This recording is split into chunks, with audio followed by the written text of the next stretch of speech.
All right, welcome everyone to 30 Minutes with a Resident. I'm Brian, and today we are joined by the great George Villiken.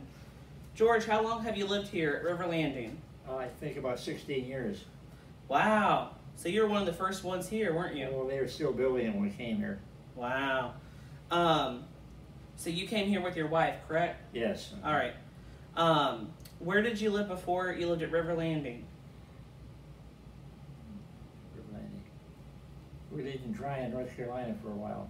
Okay. I came down from Detroit, directly to Tryon, North Carolina.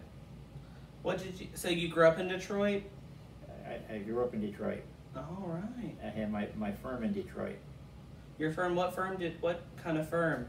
I was a city planning consultant to 25 or 30 cities, and we operated out of Michigan, near Detroit. Mm-hmm. So you did city planning. What else did you do before your time at River Landing? I did what? What else did you do before your time here at River Landing? Well, in Tryon, we built a home in retirement. We thought that would probably be it, and we traveled a lot. It was really our base for traveling. Ann and I spent a good many of our last year and a half in Europe. We would be on our own. We'd drive there with no time limit. Get a car as soon as we landed in Frankfurt, for example, and we drive. And we plan a trip one summer, and we take it next summer. And so we spent a lot of our retirement time traveling, enjoying life. Oh, perfect. And did you do any traveling before you were retired? As a businessman, I was always flying. Yeah, lots of that. I didn't like it, but I would fly from town to town. I did a lot of traveling. Did you mainly just work in the Michigan area for your firm? No. The 7 states here.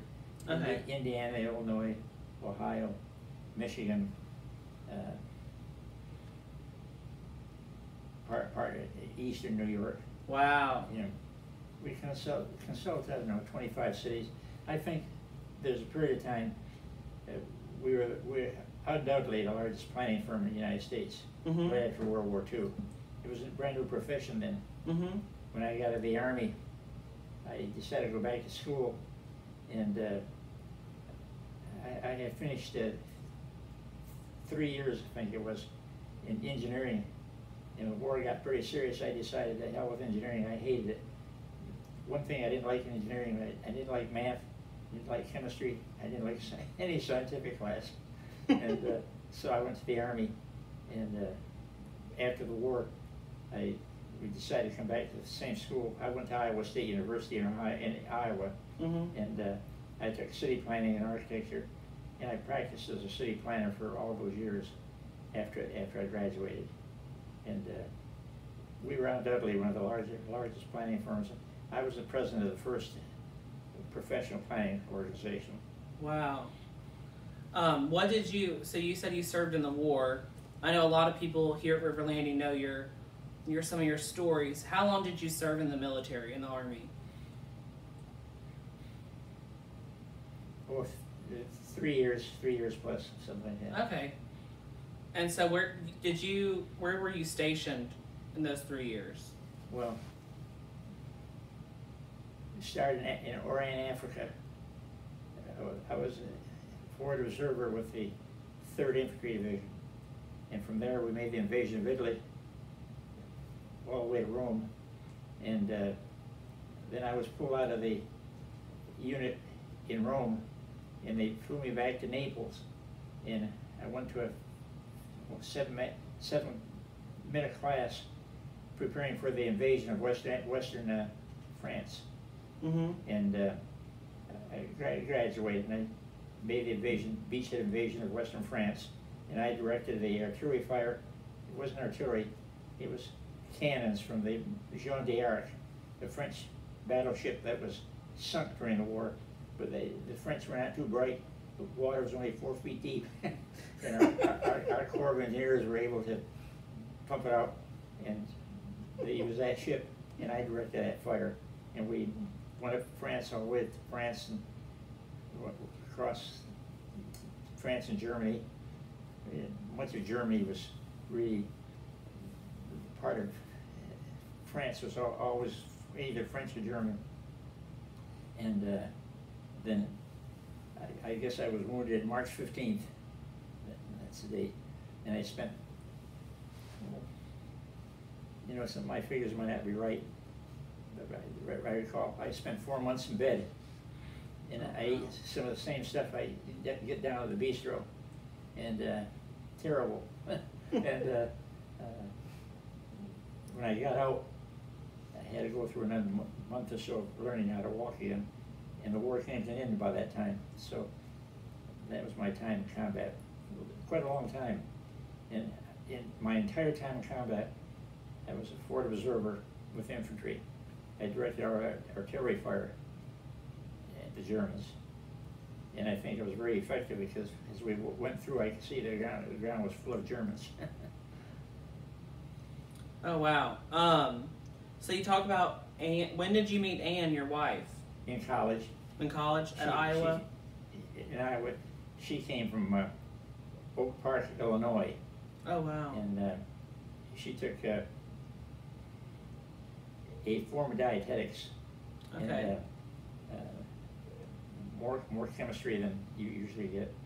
And we met there, and we met before I went to the Army, and before I went to the war, but I was in the Army. As a matter of fact, after a lot of pestering, I decided, okay, I'll marry you when I get my commission.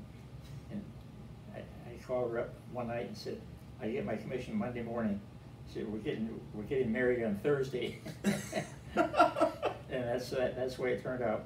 And from that point on, you know, we went around the country as they allowed it, but I was overseas most of the time in the Army. Wow, that's what a quick little engagement / marriage. Quick little engagement, only a couple days. Yeah, well, we did it nice. We got 52 days for travel after I was commissioned.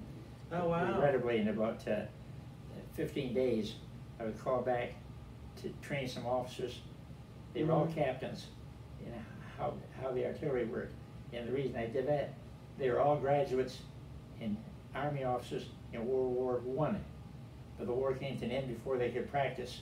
So they had to learn about all the new techniques in artillery. It was really quite different from the early war. Our artillery always sat quite some distance from the front. And my commands would eventually got to the guns and they would fire, and that's what a forward observer did. And I spent all my time in combat as a forward observer, and I was badly wounded. But after I got out of the hospital with pleading with them, they allowed me to go back to my unit for 2 months, merely to meet all the officers. All the time I was with the unit, I was a forward observer, so I wasn't with the officers. And I wanted to see them all. And so I got 2 years allowed to see them. And it was a very pleasant experience. And that sort of brought my war to an end. Wow. So you and Ann went from Detroit to where in North Carolina again? It's Iowa. Iowa. And then you were in Detroit where you worked, right? When I came back after I graduated, I worked in Ohio and in Detroit. But while in Detroit, I got an offer from HUD. Okay. To look at some troubles they were having in Puerto Rico, and I took short-range jobs, and they were simple. But I fell in love with Puerto Rico, and one of my trips back, I asked my wife, "Would you like to live in it?" And I described Puerto Rico to her. Our youngest son was at that time 9 months old, and I said, "How would you like to move there?" She said, "I'd love it." So we sold everything and we moved to Puerto Rico. Wow. And no job, no nothing. But I knew a couple of Puerto Ricans. They didn't call themselves Puerto Ricans; they called themselves Spaniards. And the Casas brothers, Ricardo Casas and Jose Casas. Mm-hmm. Ricardo was Richard, and Jose was Jose. He didn't call him Joseph. And we formed a firm in Puerto Rico, and we called it Casas Villican y Casas. And we did city planning, architecture, and a lot of sewer work. Boy, you could never finish the sewer work. And that was our life in Puerto Rico. And then, just then, Detroit elected a new mayor, Mayor Cobo, Mm-hmm. and very aggressive guy. And he called me up in Puerto Rico and offered me a job to do at that time, the largest urban renewal program in not only Detroit, but in the country. And we took it. I took it and came back to Detroit, and we changed our mind and decided we live in the country. So from that point on, I operate out of the Detroit area. My firm was in that area, and we hit, 14, 15 states regularly.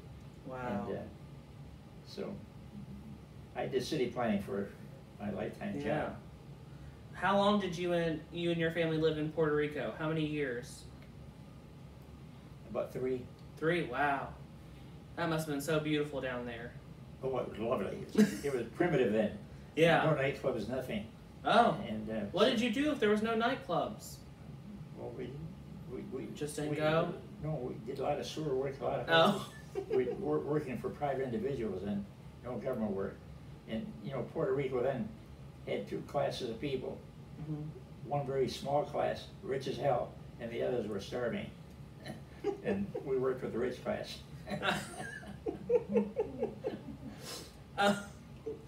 You said you've lived here at River Landing for 16 years. What's been your favorite part of living here? The single family homes.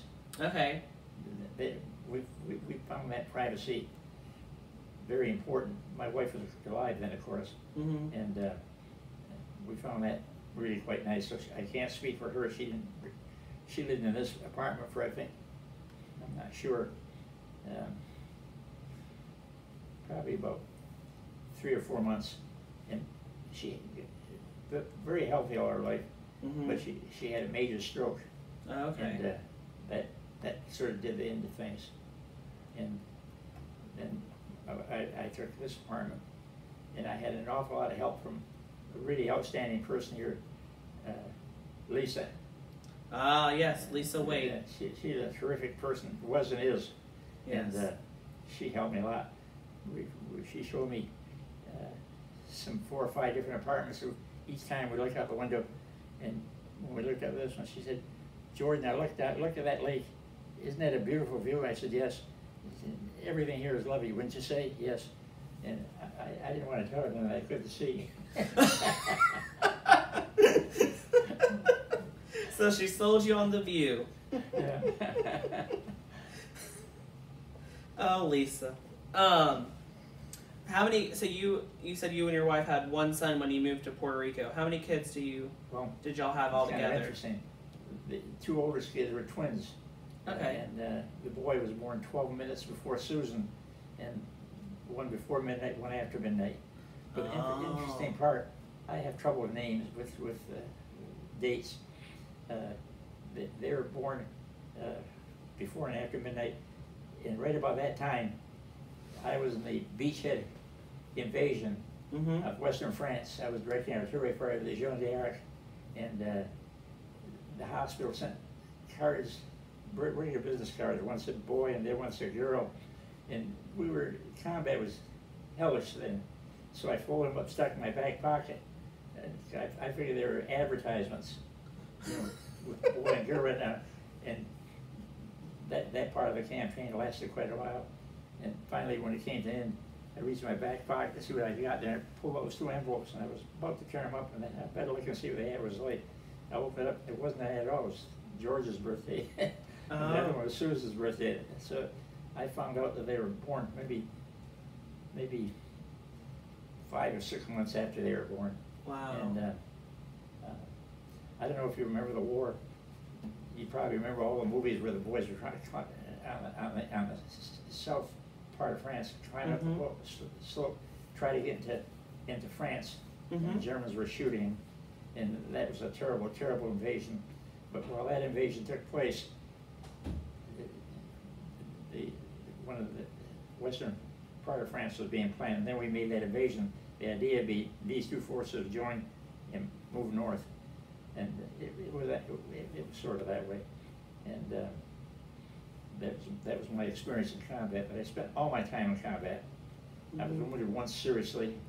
Yeah. And then I had several. I had also a concussion from a shell hitting my helmet, but it was not. I don't suppose they consider that a wound. For about, a couple of weeks I had trouble seeing, and war was hell, really. So you have George and Susan. Do you just have 2 kids? No, Greg was born. Greg, okay. Later on. And where are they now?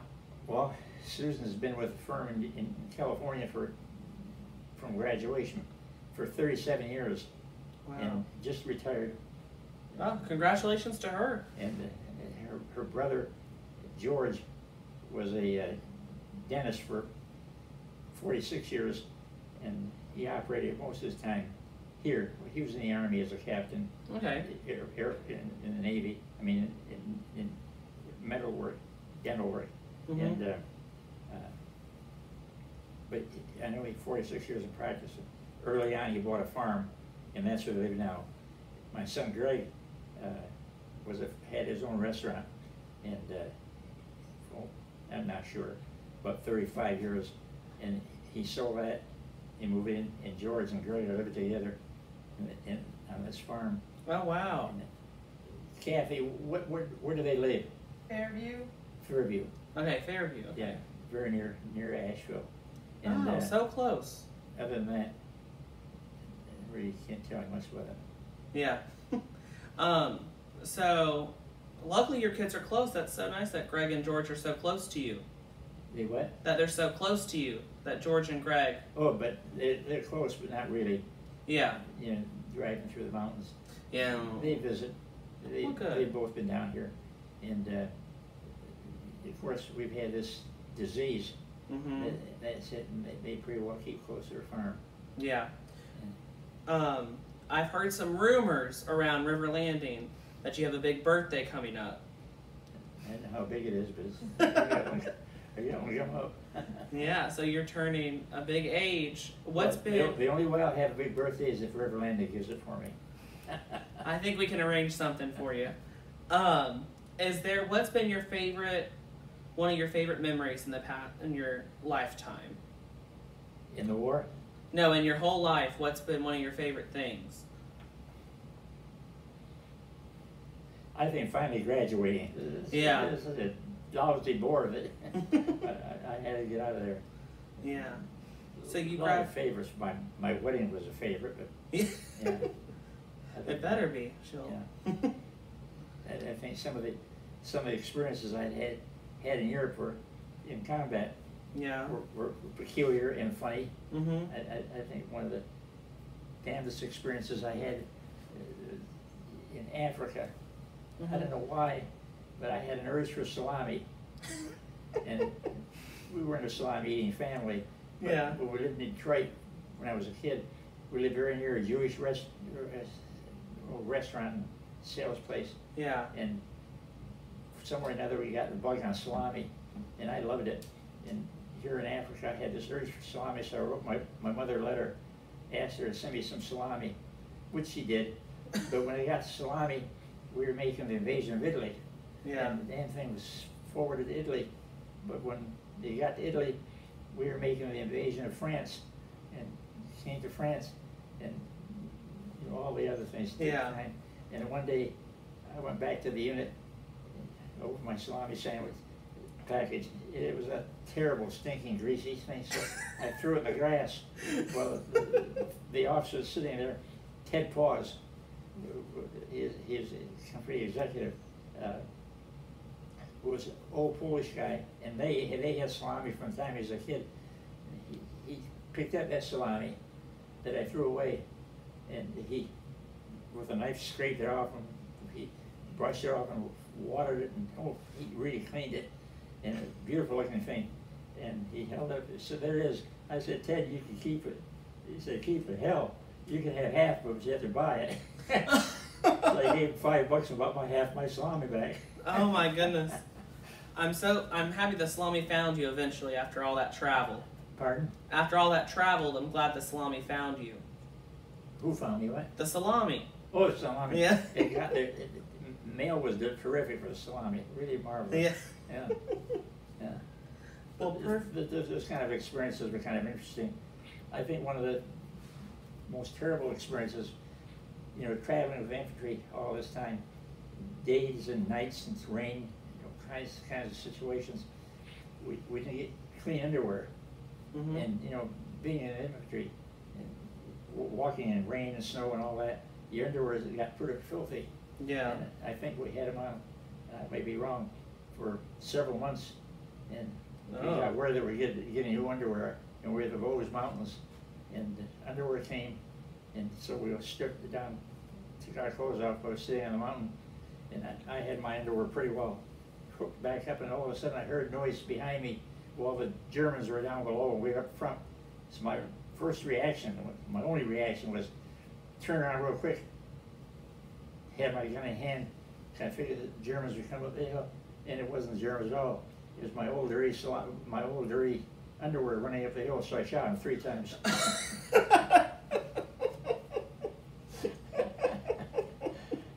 That was war. Oh, good. Oh, goodness. Well, I know that you have a lot of friends here at River Landing. A lot of people love you, so I'm sure that everyone at home is very excited to see this interview and see you. I want to thank you so much for your time and that you got a... My pleasure. Yeah. Awfully nice people here. Yeah. A lot of friends, but so many of our friends are dead. You know, Yes. as old as I am, I've lived a pretty long life.